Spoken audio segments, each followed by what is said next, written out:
মেয়েদের একটা common issue হলো এটা যে মেয়েরা খুবই শর্ট টেম্পার হয়, চট করে রিয়াক্ট করে ফেলে। মেয়েদের মধ্যে একটা উইমেন সাইকোলজি কাজ করে, সেটা হলো যে মেয়েরা যখন কোনো প্রবলেমে পড়ে তখন সেই প্রবলেমটার সেই মুমেন্টে এনি হাউ একটা সলিউশন চায়। অ্যাকচুয়ালি পেশেন্স নামক বস্তুটা মেয়েদের মধ্যে একটু কম থাকে এবং এই জন্য মেয়েদেরকে নিয়ে ছেলেদের প্রচুর অবসেশন। কিন্তু মূল বিষয়টি হলো এটা যে মেয়েরা এই বিহেভিয়ারগুলো শুধুমাত্র তাদের পছন্দের মানুষ বা তাদের ভালোবাসার মানুষের সামনেই তারা করে বসে। মেয়েদের সমস্ত আবদার, সমস্ত রাগ, সমস্ত অভিমান সব কিছুটাই থাকে তাদের ভালোবাসার মানুষটাকে নিয়ে।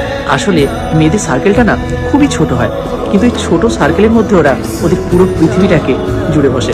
সেই জন্যই তো মেয়েরা এত আবেগী, এত নিঃস্বার্থ ভালোবাসার কাণ্ডারি। সেই জন্য একটা কথা আমি ছেলেদেরকে বারবার বলে থাকি যে সম্পর্কে তো চাইলে আসা যায়, প্রেম করা তো আজকাল একটা ফ্যাশনেশনের মধ্যে পড়ে, কিন্তু সম্পর্কে আসা আরেকটা সঠিক মানুষের সাথে বুঝে সম্পর্কে আসা, দুটোর মধ্যে আকাশ পাতাল তফাৎ।